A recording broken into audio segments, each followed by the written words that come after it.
Hi, it's time for Street Talk, your voice and your views on the issues in the news. With this week marking the 40th anniversary of the 1967 war, we focused our attention once again on the Palestinian-Israeli conflict. Israeli author and journalist Tom Segev spoke with Riz, along with Shibli Tilhami, the Anwar Sadat Professor for Peace and Development at the University of Maryland, about the past, present and future of the crisis. Many of you called in with your views, such as Chaim from New Zealand, who posed a question regarding semantics. My question is, why we always call it occupied territory of Palestinian land? Before 1967, there was no Palestinian land, no Palestinian government. Let's get to a few of the emails and mobile text messages that we received from you even after the show. Maurice in Canada isn't that optimistic. The fate of the Palestinians has been settled once and for all, and there isn't much they can do about that. Even the other Arab states haven't done their share in helping the Palestinians. Ahmed in Morocco has a little more hope for the Palestinian people. I think the Israelis will realize that more killings and massacres against innocent people will never force the Palestinians to give up their land. One day, the occupation will vanish and rights will be restored. Political cartoonists have been covering the Palestinian-Israeli conflict since the very beginning. One such renowned artist was Naji Al-Ali, who was recently honored at the Palestine Center here in Washington, D.C. to commemorate the 20th anniversary of his assassination. We caught up with the event's host, Dr. Fayek Awais, Professor of Arabic Language and Culture at the Santa Clara University, on opening night to tell us, in his own words, the impact Al-Ali had on the world.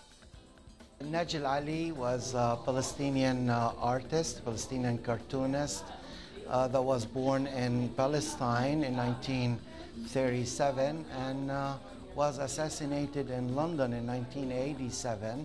So this basically the 20th anniversary of his assassination. So we're commemorating that anniversary with this art exhibit. His cartoons basically were or represented what was going on in the Middle East at that time. He almost criticized every authority in the Middle East.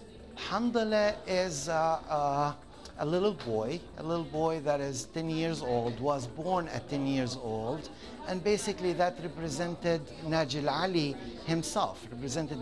himself, when he was forced with his family to leave Palestine. In 1948, Naji Al-Ali was about 10 years old, so when he created this cartoon character, Hamdallah, he created it at 10-year-old that did not grow. So over the years, Hamdallah did not grow. And when Naji Al-Ali was asked why he's still a little boy, he said, because he was forced out of his home, and that is not normal. And he will become normal and he will start growing up when he's allowed to go back. Now moving on, with the death of the well-known crocodile hunter Steve Irwin, his 8-year-old daughter stepped to the forefront in hopes of keeping her father's dreams alive. Bindi Irwin and her mother Terry have been traveling the world, speaking to the media about their family's work. This week, little Bindi made a trip to the United Nations to celebrate World Environment Day, where she spoke with children about the importance of protecting wildlife. Bindi is also on tour promoting the launch of her new television series, Bindi, the Jungle Girl. All of this publicity has left many wondering if Bindi is taking on too much. Here are some of your thoughts. MJ in Georgia in the United States believes this is Bindi's choice. I don't think Terry and Steve Irwin were or are the type of parents who would push their children into anything they were not comfortable doing. Perhaps Terry believes this is a good way for little Bindi to cope with the loss of her larger-than-life father. Robert in California does show a bit of concern for Bindi. Child stars are a problem. This can turn out well or badly for them. I hope her mother has her best interests at heart. I certainly wouldn't want my child to take on such a responsibility. It's important for kids to be kids. Arden in Texas, here in the United States, is a bit jealous of her. I envy her. Bindi is experiencing exciting things in her life that I never have. Until I've had the opportunity to experience her good and pleasant life and discover that there are more bad aspects than there are good, I suggest she go for it. Good for Bindi. Since we've profiled artists of the political nature, we decided to show some paintings through this next clip that features 500 years of female portraits in Western art. Take a look.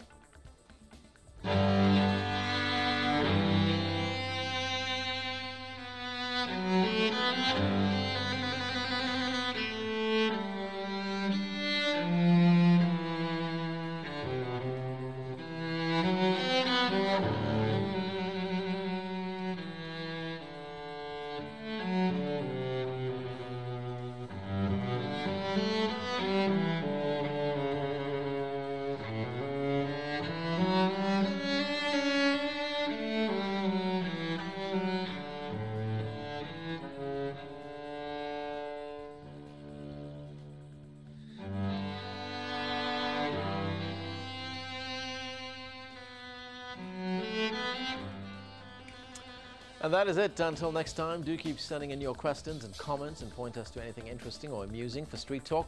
Remember, what you see here isn't necessarily the view of Al Jazeera. Some of the content has been edited, but for time and space reasons only. And that's the talk on the street.